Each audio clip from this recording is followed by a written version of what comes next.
திமுகவுடைய தேர்தல் அறிக்கை அப்படிங்கிறது பராசக்தி படம் மாதிரி காலத்துக்கும் நின்னு பேசும் கிளாசிக் பிலிம் அது.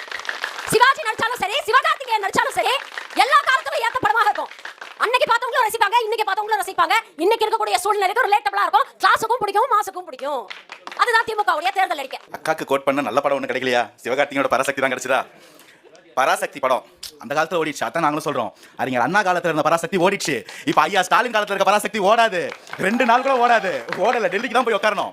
இன்னொன்னு ஷர்மிளா பதில் சொன்ன, எப்பயுமே நீங்க யாராவது ஒரு கட்சிக்காரங்க போயிட்டு நீங்க ஊழல் பண்ணிட்டீங்க அப்படின்னு சொன்னீங்கன்னா என்ன சொல்லுவானா? இல்ல வாய்ப்பே இல்லை அப்படின்னு சொல்லுவான். திமுகவின் உடன்பிறப்புகள் மட்டும் போயிட்டு நீங்க ஊழல் பண்ணிட்டீங்கன்னு சொன்னா ப்ரூவ் பண்ணி பாப்போம், நீ ப்ரூவ் பண்ணி பாப்போம், நீ எப்பயாவது ப்ரூவ் பண்ணிருக்கியான்னு கேட்பாங்க. அதுதான் விஞ்ஞான ஊழல். 27,000 சர்க்கரை மூட்டைகள் இருந்த சர்க்கரை எறும்பு தின்று விட்டது. 27,000 சர்க்கரை மூட்டைகளை கரையான் அரித்து விட்டது. 3 கோடி ரூபாய் கூவத்துல போட்டா முதலை தின்று விட்டது. இதுதான் கேட்டுக்கங்கப்பா. பராசக்தி படம் இன்னும் ஓடுதுன்னா இப்படிதான். யாரோ 4 பேர் வீட்டுல டிவிடி போட்டு ஓட்டலாம். தியேட்டர்ல வாய்ப்பே இல்லக்கா. என்னைக்கு வந்தாலும் ஜனநாயகன் வர்றதுக்காக ஒட்டுமொத்த கூட்டமும் காத்திருக்கு. எவ்வளவு தடுத்தாலும் வரும்னு எல்லா